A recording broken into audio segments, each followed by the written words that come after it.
I knew it was over the moment I saw the employee spotlight email land in my inbox, bright and shiny, with confetti graphics and a pull quote from Jared, the new senior product evangelist or whatever title they'd invented for him. It's an honor to be leading innovation, it said.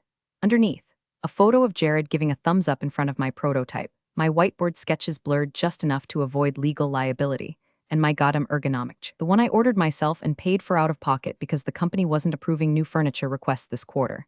Jared, fresh out of some incubator startup that collapsed in under a year. Jared, who once asked if our code was vegan-friendly. Jared, who just 3 weeks prior asked me to explain what an API actually did in front of the entire dev team, and now he was leading innovation. Cute. So I sat there in the break room, coffee going cold, blinking at my phone while everyone else oohed and awed over the announcement like it was the second coming of Steve Jobs. No one said my name, not even a nod. It was like I'd been scrubbed out of the narrative by some overcaffeinated PR intern with a delete key and a grudge. That morning, I'd already pushed 3 patches to prod, rewritten 2 security modules, and filed a proposal for something I knew damn well would save the company $300K annually. But sure, let's give Jared the kudos. He's got a TikTok following. Must be worth more than 5 years of keeping this ship from capsizing. If you're here, by the way, listening, maybe reliving some version of this hell from your own life, do me a favor, tap that like button and hit subscribe. I know, every channel begs for it, but seriously, 95% of you ghosts never subscribe, and it makes our whole team feel like we're screaming into a void lined with unpaid overtime. It really does help us keep dropping these stories, especially the ones they don't want told. Back to Jared. He arrived like most overconfident hires do, late to meetings, early to self-promotion, allergic to source control. Within 2 days of onboarding, he'd locked himself out of Git twice and scheduled a brainstorming jam sesh with a pastel PowerPoint template labeled Blue Sky Visioneering. I showed up, so did marketing. Jared did not. Then came the meetings.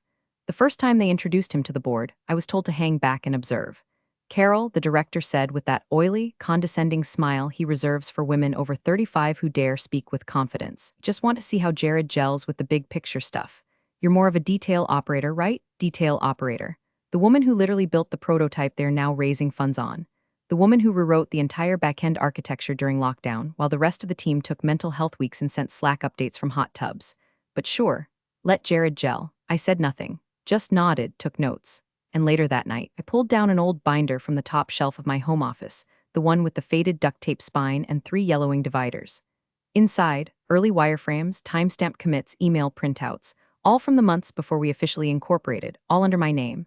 I flipped to the first divider. Tucked behind a USB drive was a post-it I barely remembered writing. It said in smudged pen, just in case. I smiled. Not because I was angry, though I was, because I'd seen this play out before. I'd worked too long in this industry not to recognize the arc. Woman builds, man gets title. Woman supports, man gets press. Woman questions, woman becomes difficult. I was already on step 3. HR had asked me just last week if I'd consider a peer coaching seminar to improve team dynamics. Translation, stop making Jared look bad. So I leaned in, started saying less, watching more. I let Jared bungle the sprint planning meetings. Let him misquote our roadmap to investors. Let him send out a build with the test API key still in it, all while documenting everything. Timestamps, Git logs, Slack threads. I created a personal vault on a separate drive, not out of spite, out of muscle memory.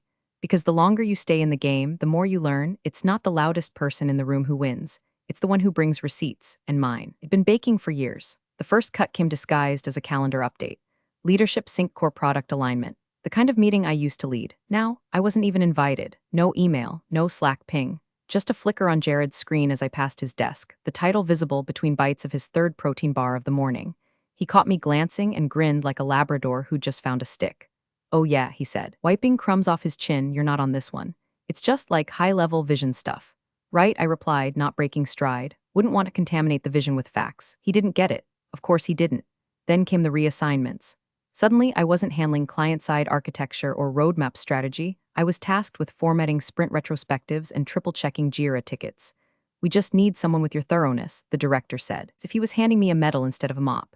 And let's face it, Carol, no one organizes postmortems like you. Postmortems, that was rich. Because while they were busy killing my career in slow motion, I was preparing theirs for burial.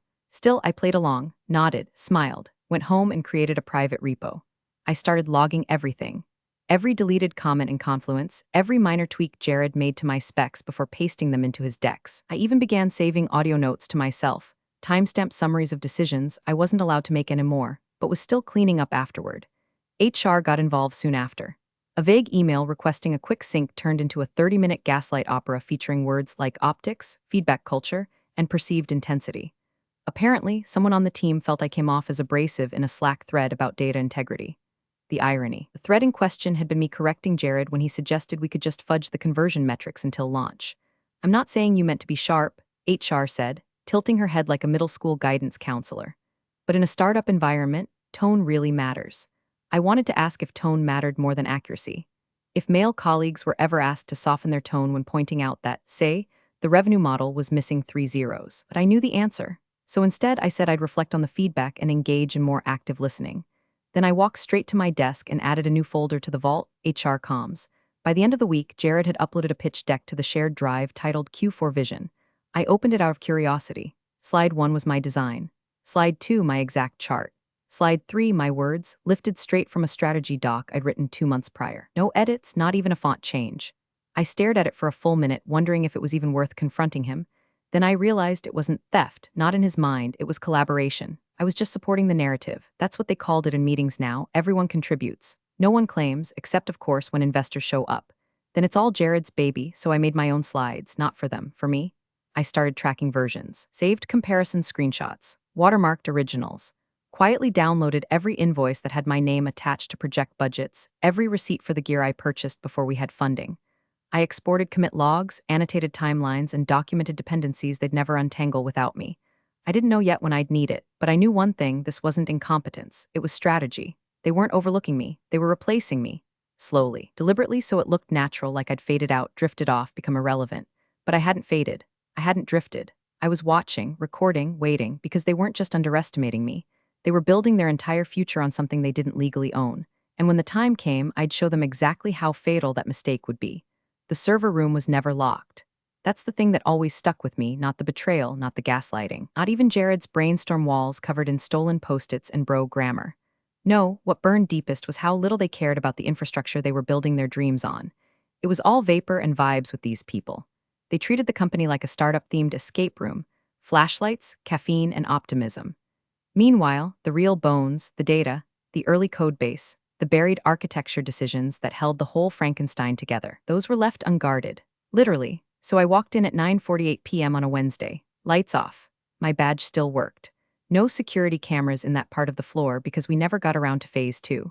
The hum of stacked machines welcomed me like an old friend, low and warm and mechanical, one of the few voices in that building that didn't lie. The hard drive I needed was easy to spot, still labeled in my handwriting from the early days. Carol Main backup, do not touch. And naturally someone had. The label was peeled halfway off, a coffee ring on the corner. Jared again, probably, or worse, someone even dumber. I plugged in my own encrypted drive and got to work. Methodical, quiet, precise, core modules, early API builds, comms between me and our first angel investor. Screenshots of Slack threads long deleted, backup versions of docs that had been edited for consistency by Jared's invisible hand. I wasn't downloading company data. I was reclaiming my own work, years of it, buried under layers of team collaboration and revisionist history. While the files transferred, I sat cross-legged on the concrete floor and pulled up an old memory. October 14th, 1:07 a.m. My kitchen smelled like burnt ramen. The space heater under the desk kept shorting out the circuit. I'd just come back from my day job, admin temp for logistics firm, and I couldn't sleep, so I cracked open my laptop and started writing code. The first line became the first function, then a prototype, then a fragile little interface that did something no one else in our space had done yet. It worked. Reliably, cleanly, on garbage hardware and spotty Wi-Fi. That was the night the company was born, though we didn't know it then. Back when it was just me, duct tape ThinkPad, and a dream I didn't even have the energy to name. I'd emailed a few friends that night with the subject line, "Finally cracked it?" Attached was a zipped folder and a warning, "Be gentle, she's still got bugs." I'd built it all before a single NDA was signed, before a single founder's deck was drafted, before any of the bro-founding trinity had so much as bought a whiteboard. The idea, the architecture, the executable files, mine. And I had proof. I stood up, brushed off my jeans, and walked back to my desk, the drive now full in my pocket. A relic, a weapon. Back at home, I opened my inbox and typed a phrase I hadn't searched in years. Provisional filing hash US 82XXXXX. There it was, dated and sealed. A quiet little email from the USPTO confirming my ownership of the system architecture, the core logic, the very soul of the product they now called revolutionary. Filed under my name, not the company's, not the founder's. Mine. I stared at that line of text, my lips curling into the first real smile I'd allowed myself in weeks. It wasn't just pride, it was justice in slow motion. I'd done it right. Back then, I didn't even know why, maybe paranoia, maybe instinct, but I'd filed before anything was formalized, before the boys showed up with their buzzwords and burn rates. Now, that filing was the quiet bomb ticking beneath their entire valuation. Let them keep their deck. Let Jared get his LinkedIn likes and keynote panels. Let the director sell the fantasy. I had the original blueprint and the receipt. The calendar invite hit my inbox at 7:13 a.m. sharp. Subject, Board Sync Strategic Restructure. No context, no prep docs, just a 30-minute block sandwiched between Jared's innovation recap and some all-hands no one ever paid attention to. I stared at the subject line for a full minute, coffee in hand, teeth clenched. They don't put strategic restructure in the subject line unless someone's getting thrown off the ship. And I already knew who the body was. They just wanted me to show up and play dead. Still, I clicked accept. Showered. Dressed in the same black blazer I wore the day we landed our first client, the one I stayed up 2 nights straight coding that demo for. Then I printed exactly one page from my personal archive, the org chart I built from scratch during our Series A. I slipped it into a manila folder, not because I planned to use it, just because I wanted something in my hand when the axe dropped. When I stepped into the boardroom, the energy was off. Too polished, too pre-coordinated, the kind of silence that only comes from rehearsed betrayal. The director, Greg, greeted me with a smile so tight it looked like it had been botoxed into place. The other board members offered nods. Jared was there, of course, in some limited edition sneakers that probably cost more than my month's rent. Carol, Greg began, clasping his hands like a priest about to deliver last rites, thanks for joining on short notice. I wanted to have a quick conversation about company direction. I said nothing, just sat, opened my notebook, pen ready, pretending I was taking notes instead of counting the seconds until the mask dropped. Greg cleared his throat. As you know, we're heading into a new growth phase, and with that comes necessary adjustments in leadership alignment. We've been doing some thinking about org structure, specifically around roles that support versus drive innovation. Jared nodded solemnly. The idiot thought he was being respectful. Greg continued, your contributions have been solid, but frankly, your results are a little too aggressive for a woman in this kind of collaborative environment. There it was, word for word, like someone had dared him to say it out loud in 2025. Too aggressive. For a woman, I didn't blink, didn't laugh, didn't flip the table, though I thought about it. Instead, I reached into my bag, pulled out my badge, and slid it across the table. No words, no drama, just metal against wood. Greg blinked, surprised. So you understand? I understand perfectly, I said, voice level. Good luck with the restructure. Then I stood, one breath, two. I turned to leave and no one stopped me. But before I walked out of that boardroom for the last time, I took a little detour. Back to my desk. Back to my keyboard. One shared drive, archives Carol. Been left untouched in the chaos. They assumed it was just legacy junk. They always assume. I didn't delete it, that would set off alerts. I just tweaked permissions just enough to make it inaccessible to everyone but me. I logged the change manually to avoid triggering automated systems. No flags, no emails, just silence. Then I shut my laptop. Picked up the photo on my desk, me and the original team back when we were all broke and hopeful. I slipped it into my bag, left everything else. On the elevator ride down, my heart pounded like a war drum. Not from fear, not even from rage, from restraint. I could already feel the fire in my chest being replaced by something colder, sharper, something surgical, because they thought the boardroom was the end of the story, that I'd walk out like some bitter ghost, forgotten by next quarter's ockers. What they didn't know, that was just the prologue. 3 days after they escorted me out, legal finally noticed I was gone. The email came in plain text, no pleasantries, no call to check in, not even a fake HR best of luck on your next journey. Just a block of cold corporaties from a junior counsel I'd never met. Carol, per your offboarding, please confirm in writing that all proprietary assets, equipment, and intellectual property belonging to company name have been returned or destroyed. No signature, no thank you. No acknowledgement of 5 years of my life turned into lines of code and sleepless nights. I read it twice. Once as the old Carol, who might have still cared, still held out hope they'd realized the mistake. Then again as the new Carol, the one forged in their dismissals, in their theft of my work, in their smug certainty that I'd fade into silence. I hit reply.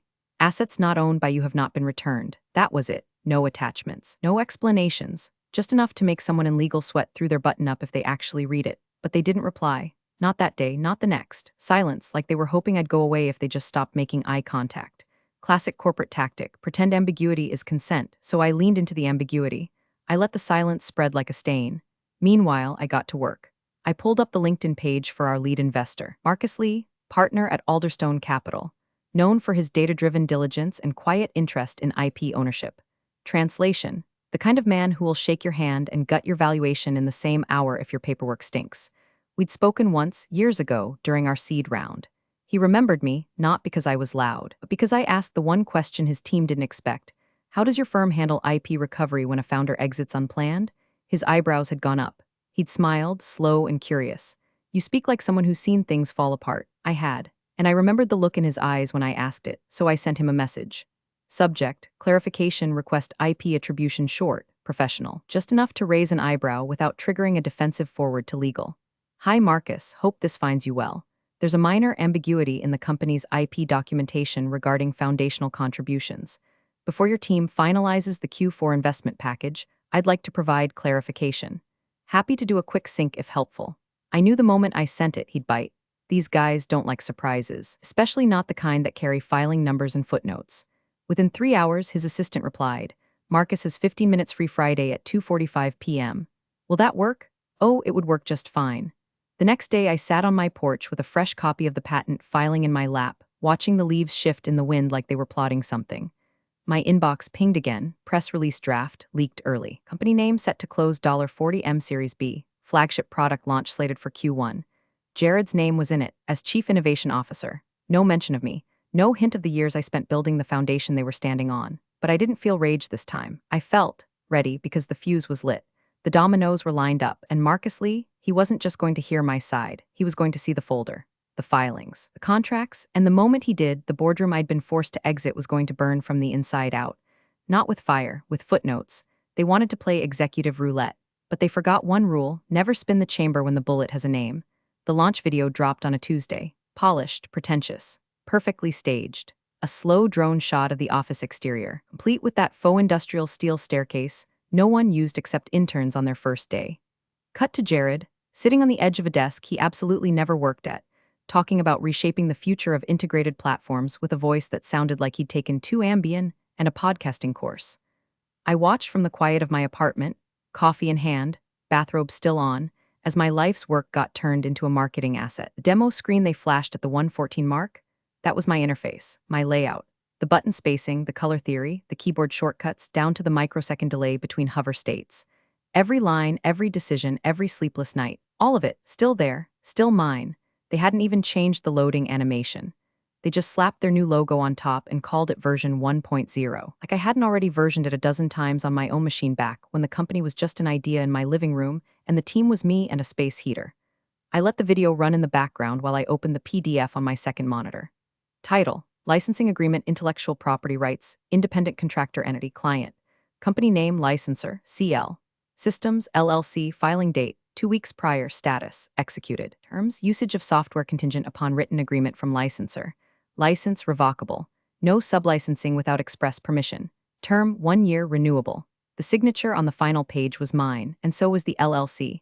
I'd filed it through a virtual lawyer service at 3 a.m., 3 days after walking out of the boardroom. Registered the name, tied it to the provisional patent, set up the account, backdated every proof of authorship, timestamped every version of the prototype to show lineage that predated the company itself. It wasn't spite, it was precision. You see, they never asked who actually owned the tech, they just assumed. They thought incorporation made everything inside theirs. They forgot the difference between build and own, between collaborate and create, between employee and inventor. So I made it legal, quietly, surgically, without fanfare. The code was mine. The architecture mine. The functionality that made their new product worth $40 million in investor whispers? Mine. And now on paper, they didn't have the right to use any of it. Not unless they came back to me and asked for it. Nicely. Legally.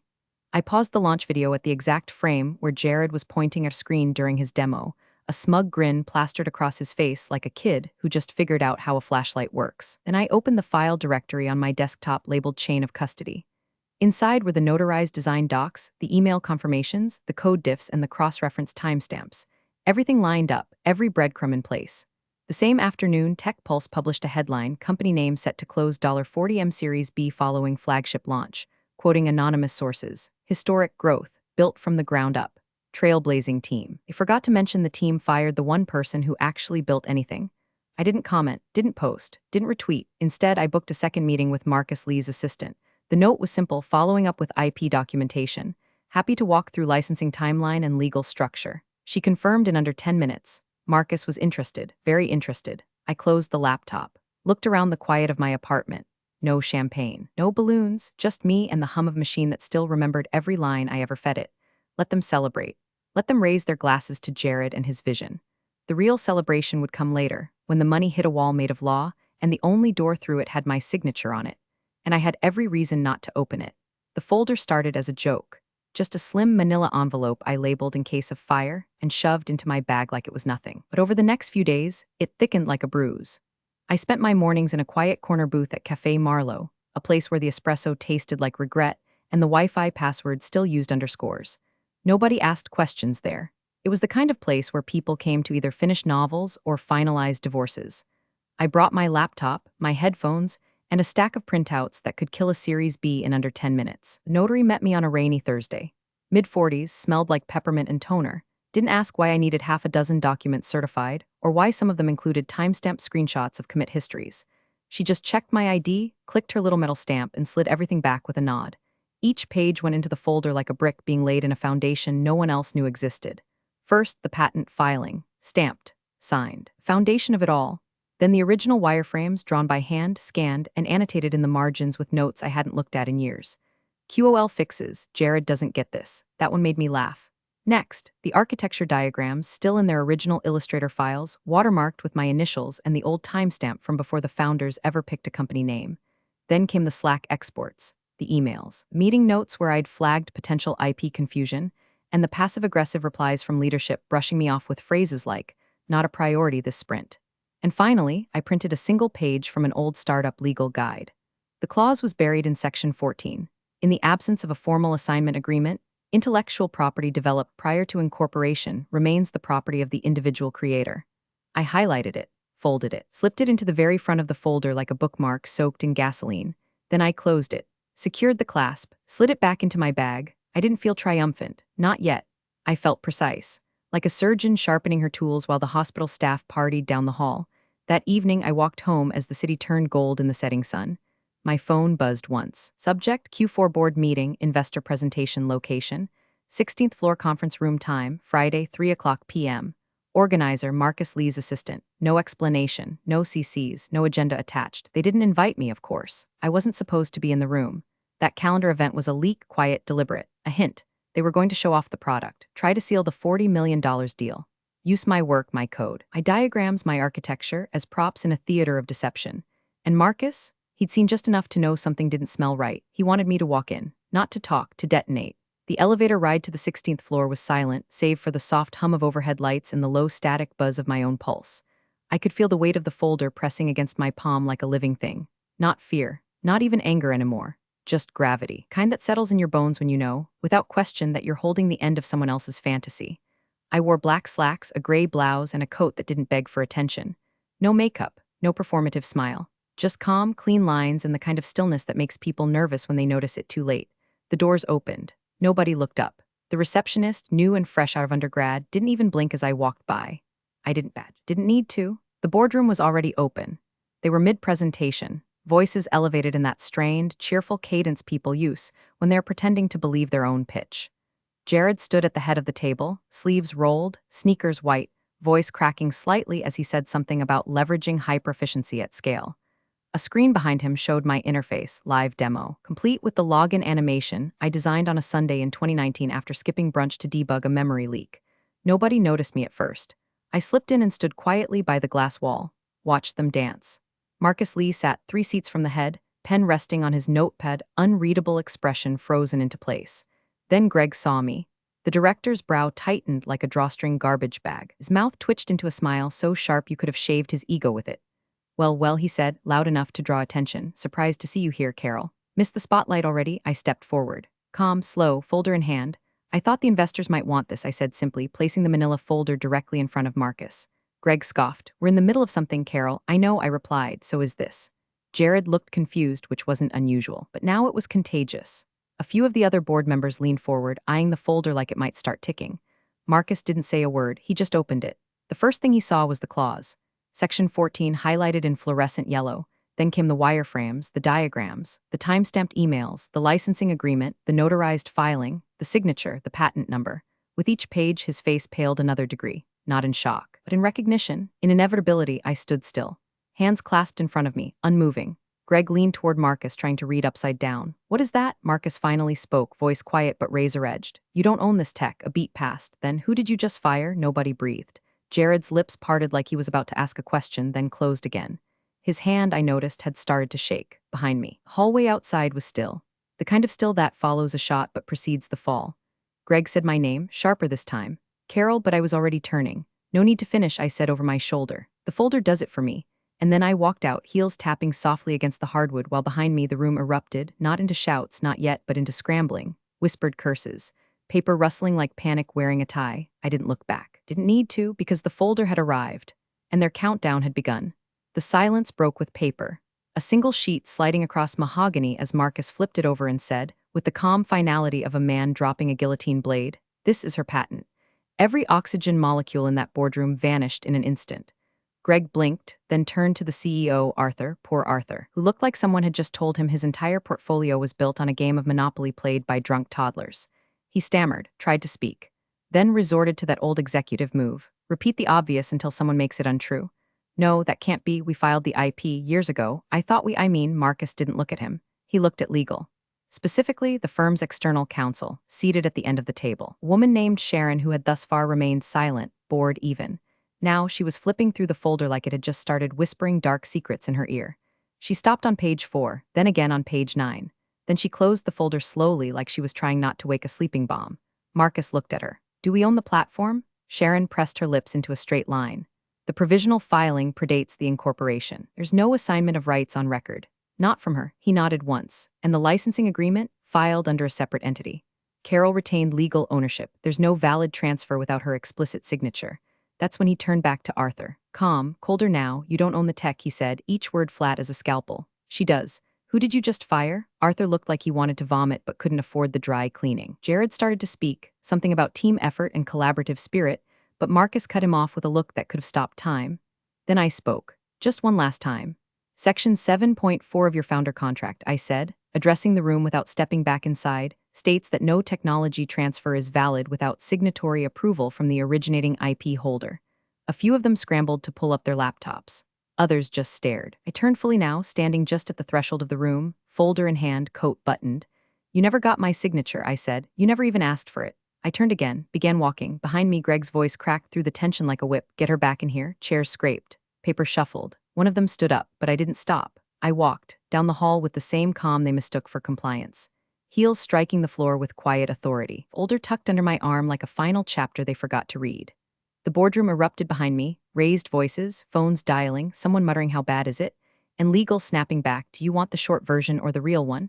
But all that faded as I moved down the corridor, past the glass offices and product posters and slick, empty slogans about innovation and moving fast. Funny, they moved fast. I moved first. And now they were out of road. Thanks for watching, you cubicle warriors. Hit that subscribe button. Unless you're my old boss, then you're on your own. Revenge of the coffee pot strikes again.